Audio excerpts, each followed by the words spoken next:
Thank you for staying with the Monday Town Hall Social Distancing. That's the edition we're having right now. Still with me is Colonel Cyrus Oguna, is the government spokesperson, and Dr. Moses Masika, virologist and lecturer at UON. Your questions have come through on video. We'll pose it to them. Colonel, thanks for being patient with us. Is there a plan for a complete lockdown?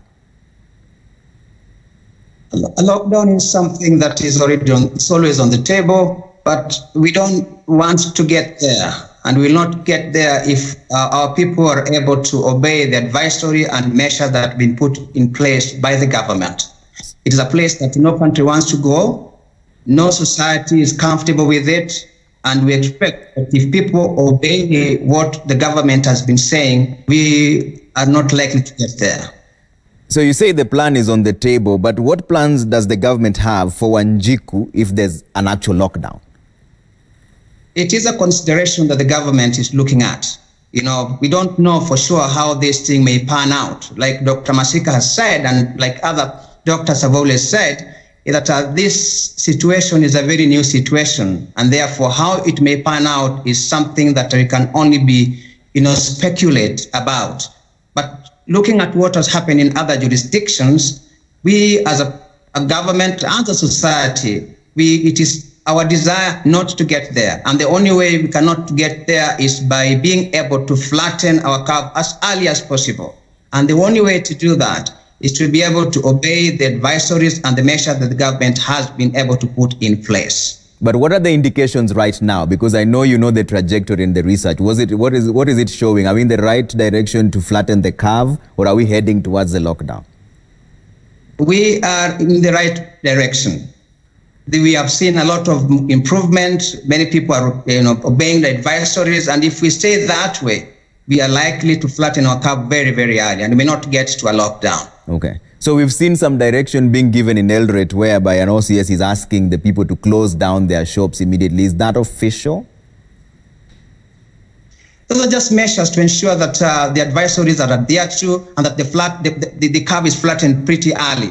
Of course, we have had issues where some people are, being very complacent about the advisories. So having the police to be able to enforce those advisories is just a way of ensuring that the advisories and the measures that have been put in place and been put forward by Minister of Health are actually adhered to. Those are just measures to ensure that there is enforcement. What is our testing capacity as we speak, Colonel? In case we have, may say, 500 cases, which is what you're tracing right now, are you able to test all of them at a go?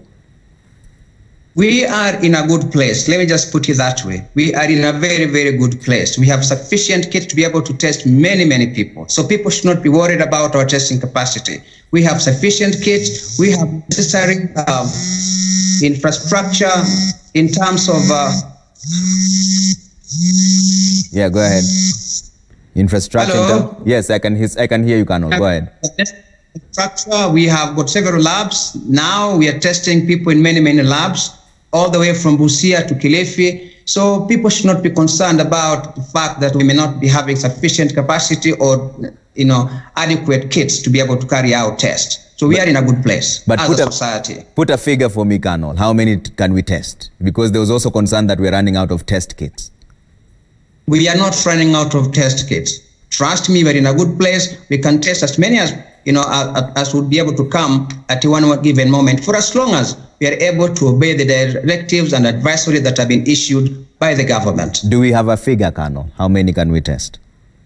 That will leave the Director of Medical Services to talk about the figures. But okay. All I know from the government position is that we have sufficient test kits to be able to test that. Of course, we're also receiving 25,000 test kits that have been donated to us by Jack Ma. Yeah. We ourselves, the government, have also been able to buy, test kits. So we are in a good place. And the government also announced random screening beginning this week. Has it started?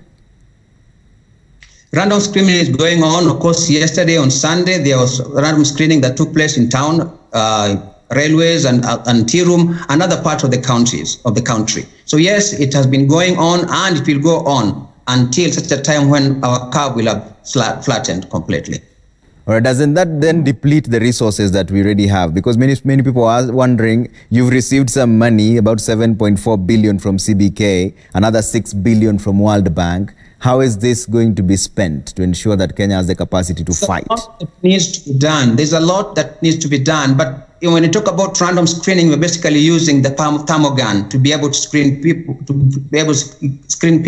because the first test, in as far as this, not test, but the first signs, in as far as this disease is concerned, is high temperature. And those thermal guns are able to pick that one out. But in terms of the whole infrastructure that is required to ensure that we are in a good place, we are able to train health workers, we are able to buy equipment, equipment like ventilators, we are able to have sufficient facilities to be able to not only to quarantine, but also to isolate. And therefore that money that you're talking about is money that will be used to ensure that we have got all facilities ready to be able to take care of any eventuality that may arise. All right. Stay with me, Colonel. Dr. Masika, there's a concern that is there a possibility that we're going to get to a point where there's community immunity, whereby now the virus is just like any other common cold?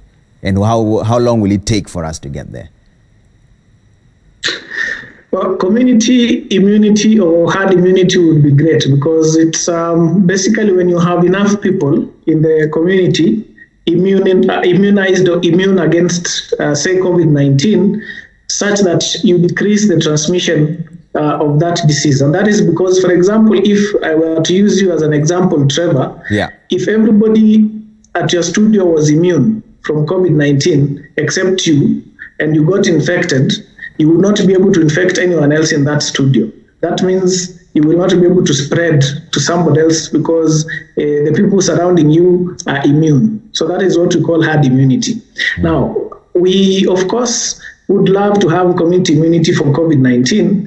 The downside is that if we were to expose ourselves to be infected, the numbers would may come up so fast that we will not be able to cope. And that is not the idea we want now. Right now, we need to take measures to make sure that any new cases are kept to a minimum so that we don't overwhelm the system.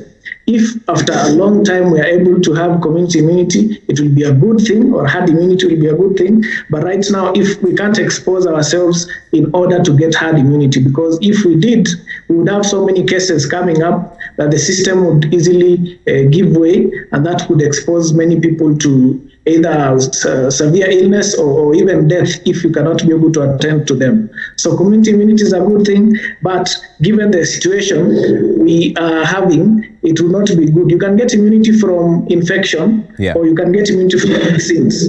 So since we do not have, if we had a vaccine, it would be good. We could immunize enough people in the community to ensure we get herd immunity. But now we don't have a vaccine, so we would have to rely on the infection itself to immunize us. And that is risky, because then if you have too many people to deal with, the system will crumble and you will not be able to manage. All right. Colonel, we had people sending in questions for you. Let's hear what they have to ask, and then the Colonel will respond directly. Hello, citizen. KJ here. I'd want to understand what the government is doing to ensure that the people who are urban, rural, migrating are also quarantined, so that we keep people in the village safe, the old. Thank you. Colonel, what is the government doing to ensure that people who are moving from urban, rural migration are also quarantined there so that the old are kept safe?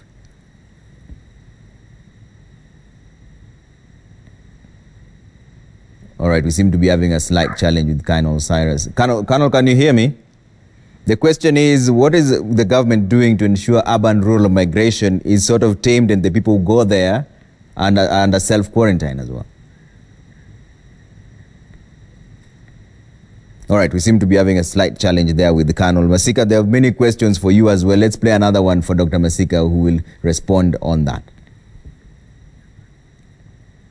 Kisumu, now that this COVID-19 virus has no cure, does it mean that there is no medicine that can be used to reduce its effects? I mean, to reduce its effects such that you won't experience more pain? Dr. Masika, is there any medicine that can reduce its effects so that you don't get any pain?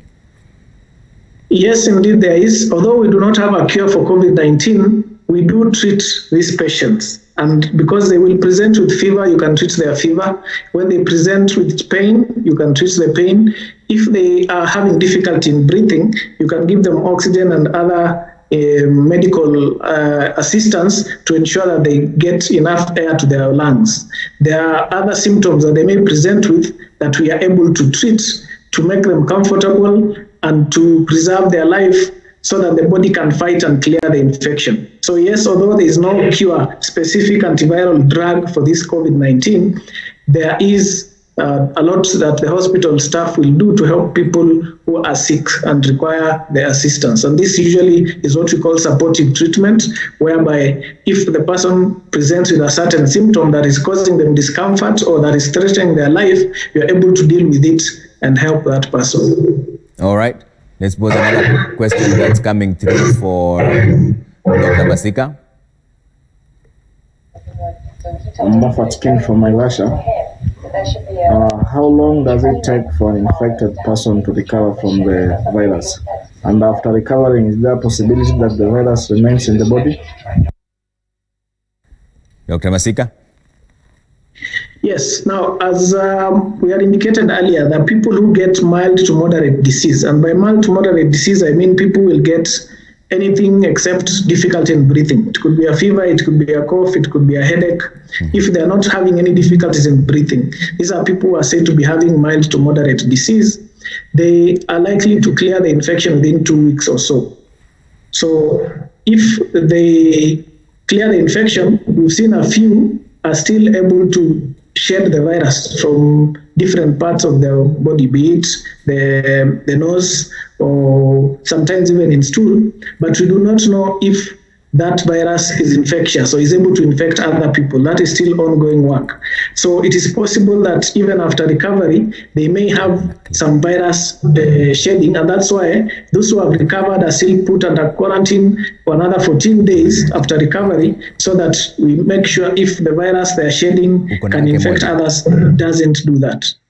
So it is one of the things that governments across the world have done, such that if you recover from the illness, you're still put under isolation for another 14 days or until after 14 days, then you can be released back to the public.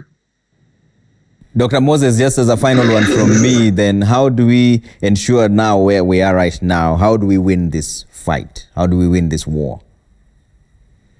I wish I had the answers. I think we are now at a position where we need to ensure that our social distancing as we have it on the book is working. Yeah. We've been expecting that Kenyans will self-quarantine. From the Kilifi case, we know that they are not, and I can assume that from this one person, there may be others who did not self-quarantine.